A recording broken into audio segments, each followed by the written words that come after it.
Last season when I was climbing to Legend, and then once I hit Legend, and I was trying to climb the Legend ranks, there were a small number of decks that I played that didn't feature Manic Jack. So this is going to be a deck spotlight with no Manic Jack. I know it's a shocker coming from me, but it is one of the lists that I played, and so I wanted to highlight it. This is what I call Heresy Crusader. You're probably familiar with at least some version of this deck. This is just the version that I was running, the list that I currently like. And it's entirely based around this card, right? The Conjurer.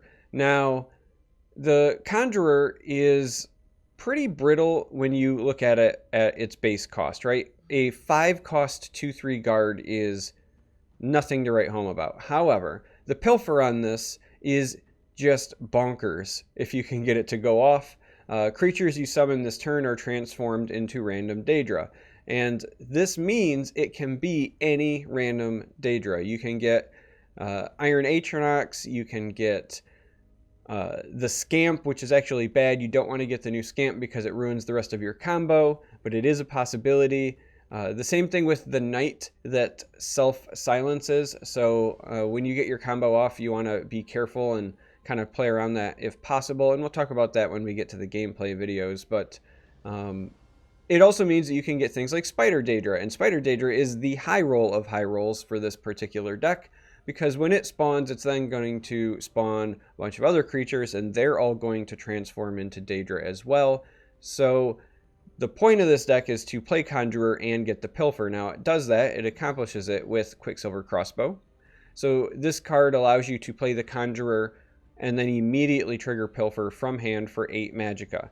And the rest of the deck is based around either surviving long enough to let that happen, or making sure that your hand has at least a couple of 0-cost creatures that you can play after you have got the Pilfer off. So how does that deck accomplish that? Well, we've got Nord Firebrand and Marked Man. Marked Man makes makeshift defenses. So these are some of your 0-cost creature options. We also have Raiding Party and Markarth Bannerman, more ways to create Nord Firebrands. And so those are where you get your 0-cost creatures from. If you don't happen to have the combo rated 8, or it's not like feasible to play it, when you go to 9, you open up more options, because then you could play Marked Man from hand if you haven't had a chance to play it. And then you also have Scouting Patrol, which will get you 2 Daedra on top of it.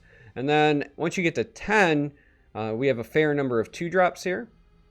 The 2-drops that I run are both for being cheap, but also for defensive purposes, right? So I'm running Broom of Profiteer because this helps you gain health and you're going to be spamming creatures.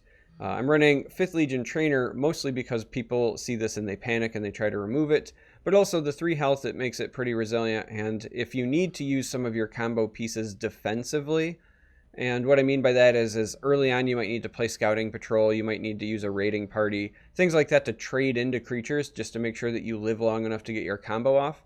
This is a great creature for enabling that. I'm also running Rift Thane, and this is entirely just meant to be a 2-cost 2/4 guard. At almost every stage of the game you should probably have, you know, significantly less health than your opponent, and as such it's just a 2/4 guard for 2, but it's good enough. Also, when people see Rift Thane, they tend to just think that you're playing an aggressive deck anyway. One of the things I like about this is most of the things you play early on mimic a traditional token Crusader list, and so people kind of have to play against you being both aggressive and the combo. Tiny Dragon, however, does not fit that bill, but it is something that I've included. I used to run Skaven Pyromancer in this list, but I actually have been deferring to Tiny Dragon just because with the Firebrands and the Rapid Shot, it's pretty easy to get pings on things and set up an impactful dragon. Also, this does not hit your own creatures, so if you've already played something like Scouting Patrol for defensive reasons or just to have bodies, it won't ruin your day. I've been enjoying Tiny Dragon a bit more than Skaven as of late.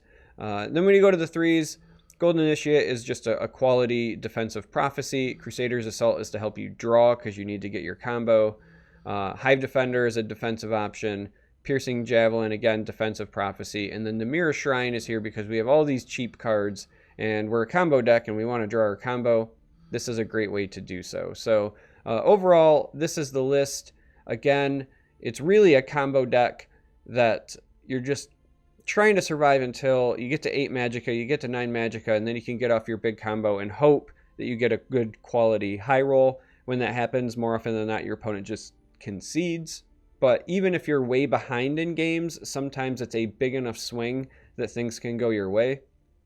I've had games where, you know, I was down to 2 or 3 health, and then I high roll and I get something like a Dark Seducer, again, because you can get any Daedra, and so sometimes you get the right Daedra, and you go from very low health to incredibly high health rather quickly. So this is the list, but now that I'm done talking about it, let's go ahead and jump into some games so that you can see how the deck performs and see that magical combo in action. Well, this is going to be interesting.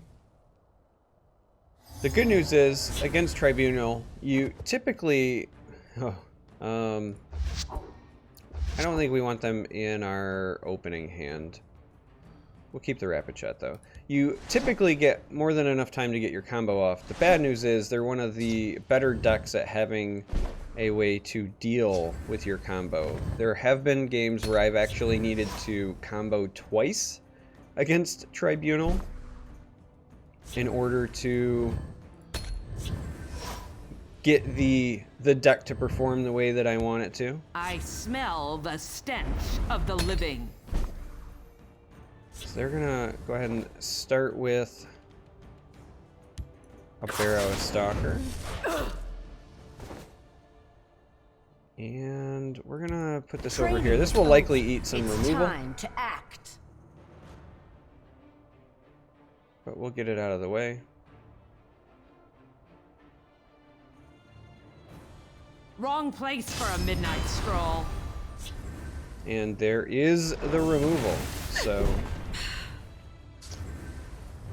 nothing really unexpected there. We're just gonna start with a shrine and hope that they don't have the Edict of Azura in hand, so that we can start trying to get some shrine value. Wrong place for a midnight stroll.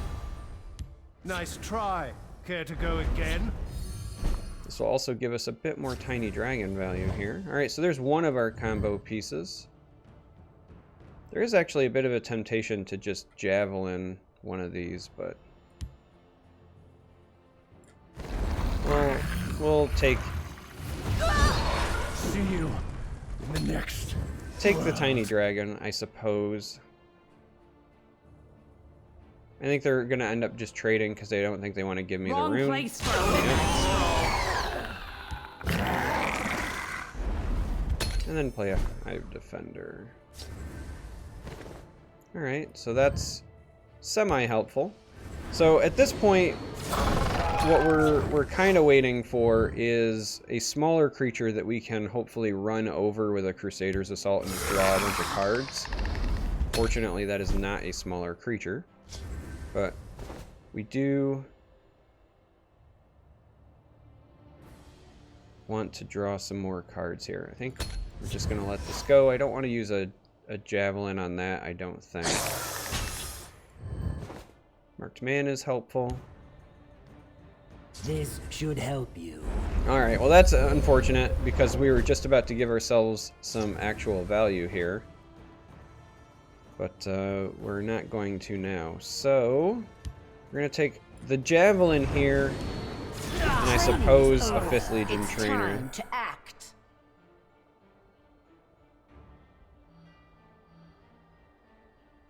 Wait. And we'll do this just to get the 0 cost in our hand. At this point, we're really just waiting for a crossbow or an opportunity to use Crusader's Assault to draw. We may even just take it as a cycle. If they leave the marked mana, which they don't, they are really on the removal train here, huh? Preparations have been made. Okay.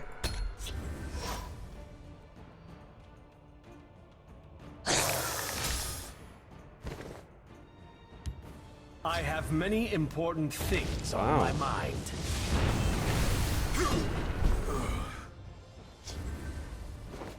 They've got it out for us. Alright.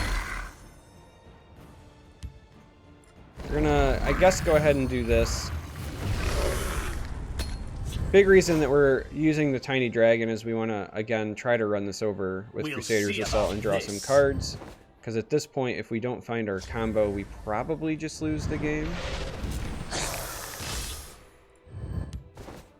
And it's not looking good. Not looking good in the old combo department. Alright, so we're going to do it on this side. And we're going to take some shots and hope that we don't get a scamp. We don't want to deal with cast into time anymore.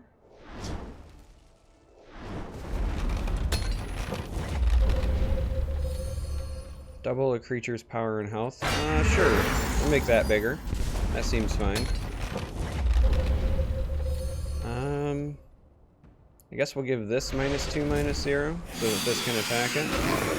And we're going to take the Scouting Patrol now. Now, the reason that we're doing it in this order is because if we hit the one that self-silences everything in the lane, we don't want it to impact us over there. And now we'll put the last one here. And alright, so that's the combo. We did get it off. Now we just have to hope that they don't have an answer to the combo. With Ancano, Ice Storm is potentially an issue. They actually could get enough breakthrough damage in.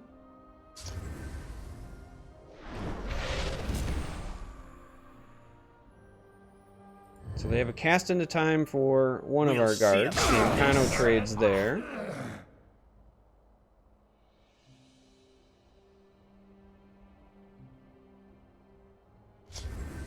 And they have a bolt for our Conjurer, which makes us a little bit sad, but it's kind of done its job so far. We're going to get to refill our hand with these Crusader's Assaults, so that'll be a nice big swing in our favor, hopefully. Or maybe we won't. Maybe they're just going to crash everything in like that. So it goes to 10. Go ahead and get some draws in this way.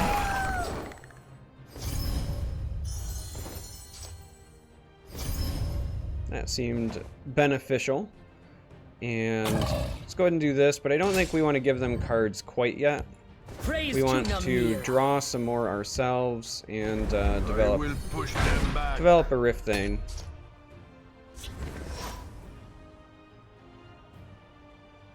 And then we might push some more next turn. Kind of depends on what their answer is. You will die in flames.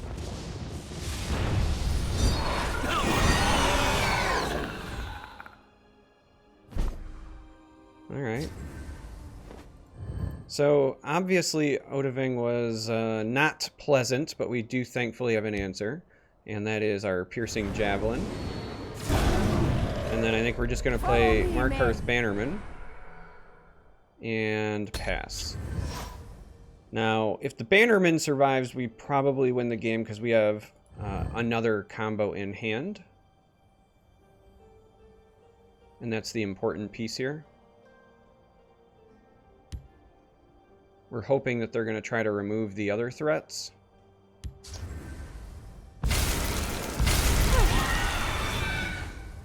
And sadly, they do have an answer for the Bannerman.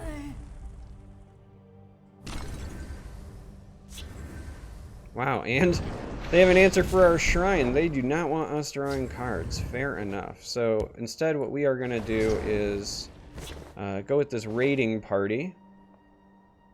And we're going to just hard cast. Will bleed.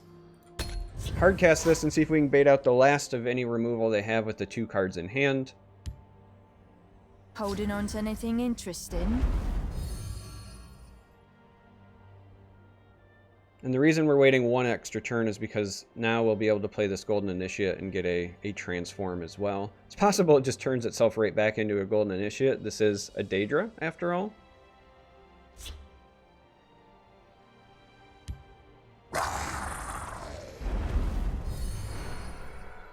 Okay.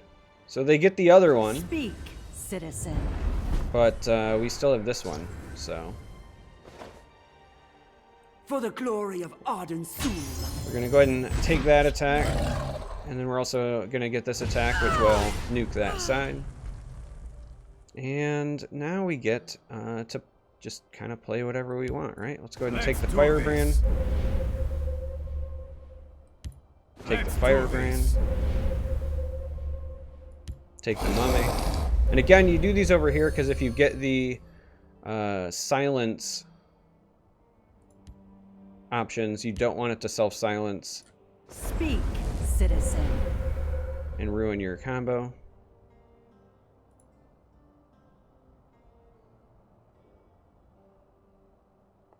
I think we're going to hold on to the crossbows here.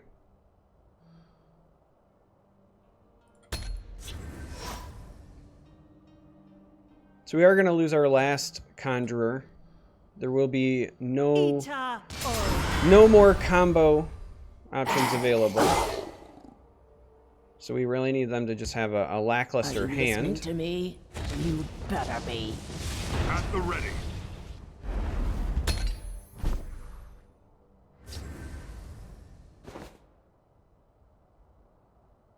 And this is why we were saving the crossbows.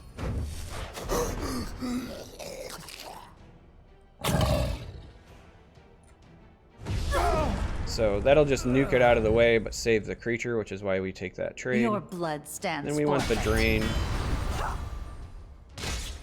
And then, sadly, we don't have a good way to skip this, but doesn't matter. We're going to get it in there. And there you have it. So, again, looks kind of dire, but if you get a good combo off, the deck can really perform. Let's go play another game just so that you can see, again, maybe how to navigate the deck. Hopefully get that combo off one more time, because it's satisfying when you do. Alright, so this is going to be a little bit different from the first game, for obvious reasons. I don't think Sorcerer is going to let us just do whatever we want.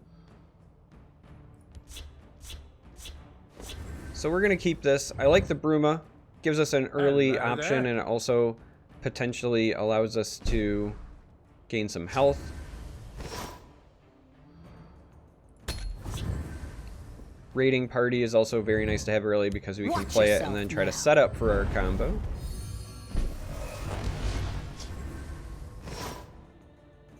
We're going to play the Bruma over here, I think. Always a plan. It's likely going to be like Bruma into Raiding Party into Bannerman off the ring. Of the Reach, adapt and survive.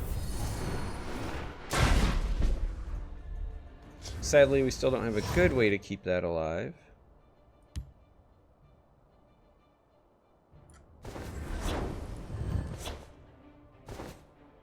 You won't foil my plan. We'll leave it as is. We're going to save these Firebrands for now. If this survives and it gets to actually attack and create more Firebrands, we'll use some of these defensively. You don't have to load up on 0 cost. You just have to have enough for the combo. There is definitely times where you need to have some defensive options. Now that's a bit sad for us for a number of reasons. We'll let it go for at least one more turn here. We might overdraw, actually, if they decide to get cheeky. For my kinsmen. Interesting. I kind of don't care about the 2 damage, so let's pull the most damage off the board. Killing this prevents 2 damage. Killing this is like preventing 2 damage.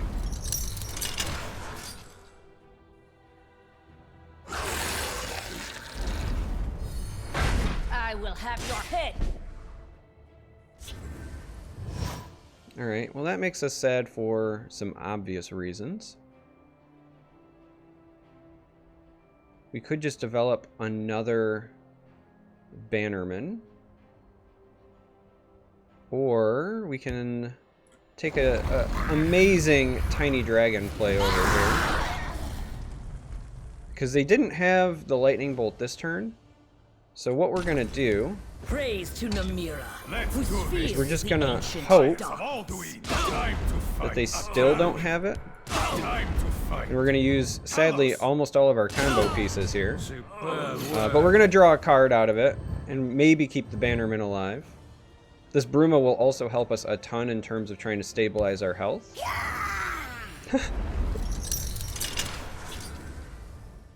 I see you're in need of my wisdom.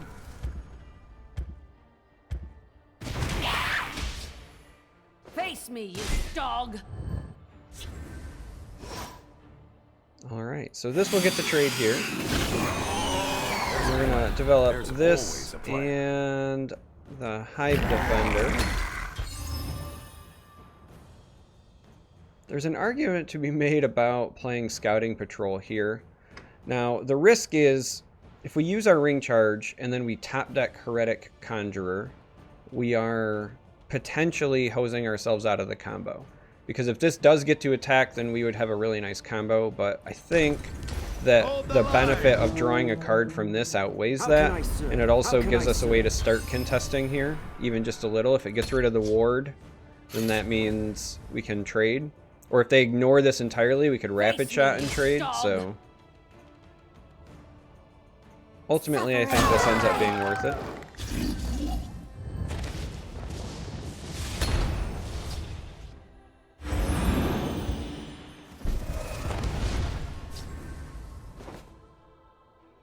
Okay. So we have a lot of options here. Let's start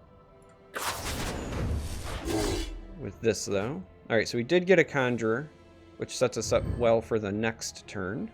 But we need to deal with this turn. So what we're going to do now is take a Crusader's Assault here, even if it doesn't give us the full draw potential.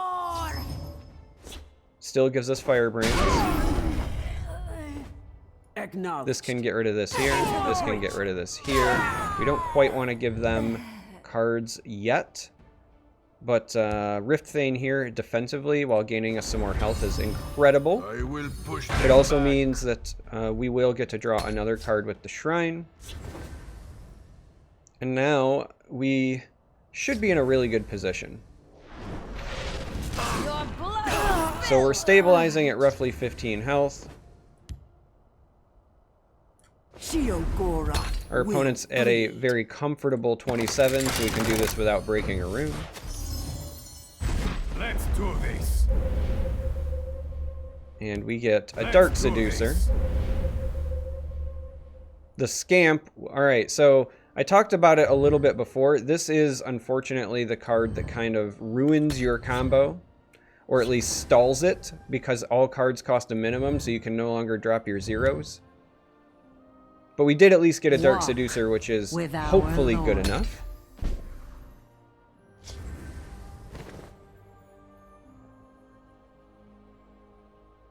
And we now have a bunch of different options here. We need a way to actually kill our own Scamp.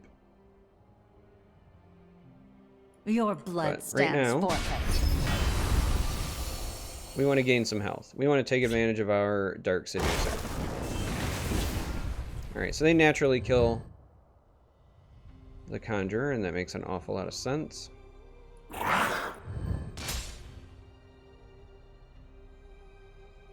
Now they're going to hit us back, so we're kind of in this weird trading drain battle. So we need to best take advantage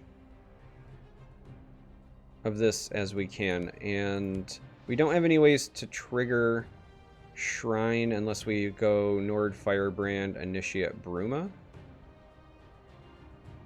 Then we get to draw one card, but that means we do not get Shrine value. I think that just developing Bannerman ends up being better.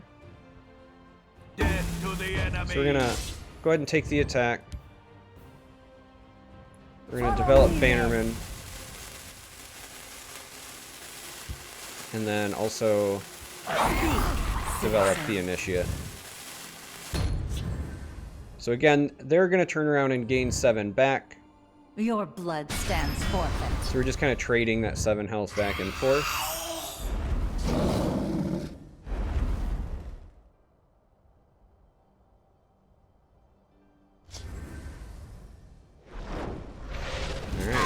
So we force them to use the negation there, and that's actually really good for us.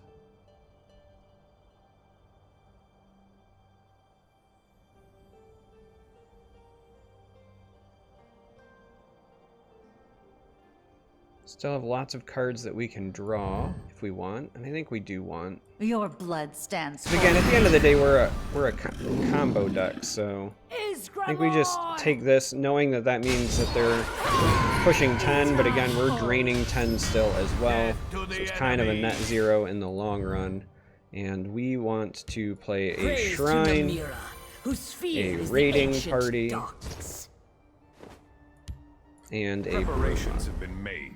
and that will still allow us to draw 2 cards. So at this point, we're looking for either more burst damage or just another Heretic Conjurer that we can protect and hit with. But in all likelihood, we're just looking for more burst damage, because our opponent is effectively at 26 health. Your blood stands forfeit.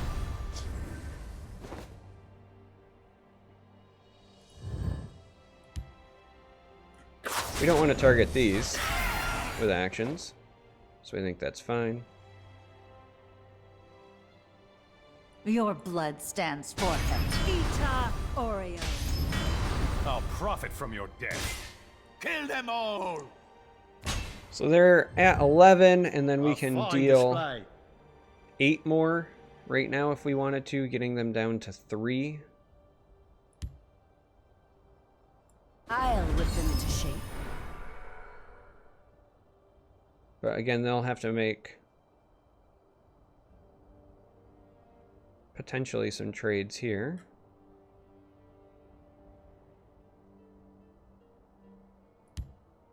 Wait! Did you hear that? I think that this is fine to go here for protection purposes as well.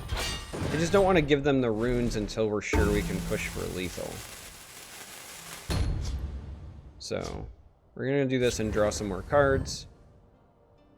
And we're again either looking for a Conjurer with a crossbow again, or just enough burst damage to push, or we're kind of just becoming Token Crusader at this point. Your blood stands forfeit.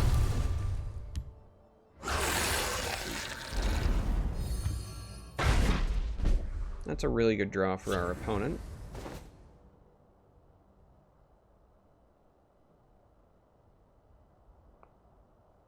So we can clean up a lot of this board if we want. The Firebrands could all trade into this.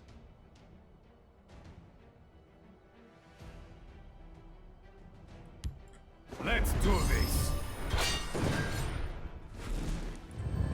Fires of Alduin. Which is entirely fine because, again, we've got a lot of card draw engines between the shrines and everything else. Time to fight. Take them with me! Fires of Alduin. We've also got this here. And then while we want to make use of this Bruma before we sacrifice it, Soldiers, report. we're just going to go ahead and do that as well. Your orders. Develop this, develop this. This will trade, Citizen. and then we'll trade the Bruma.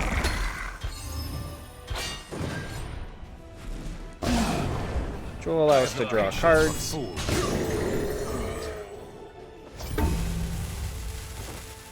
And then this will trade with the dog. And this will attack. So, our opponent has a lot of health, right? Because of the Dark Seducer. I mean, just massive. But being Sorcerer, as long as they're on 1 card per turn, we should be able to manage this pretty effectively. At least that's our goal. And we're just going to hopefully outdraw them. This world is done. I'll see you Into dead. the breach! Ita Oreo. And then we're gonna play Follow me, this. men. And a raiding party. Time to fight. Time to fight. And a couple more, just to, again, start working on this health total. Sorcerer doesn't have a lot of ways to deal with going wide, so even if we do get something like Conjurer, we can set that up for later. But We've now evened things up in terms of health total and runes, but A fine our display. hand and their board is significantly different. Victory is yours. And they recognize that. They take the concession, and there you have it. So that's a scenario where, you know, the combo doesn't necessarily finish you the game, but you can still kind of transition and utilize your resources to kind of grind out a victory. And that's it. So hopefully you enjoyed the games. Hopefully you enjoyed the deck. It is quite a bit of fun to play in terms of, you know, the fact that there are random components, and sometimes the combo goes off and it is insane, and sometimes, as we saw here, your combo gets ruined by a scamp. So, you know, it is what it is. But if you made it this far, I appreciate it. Thank you. Thanks for watching. And until next time, may you walk on warm sands.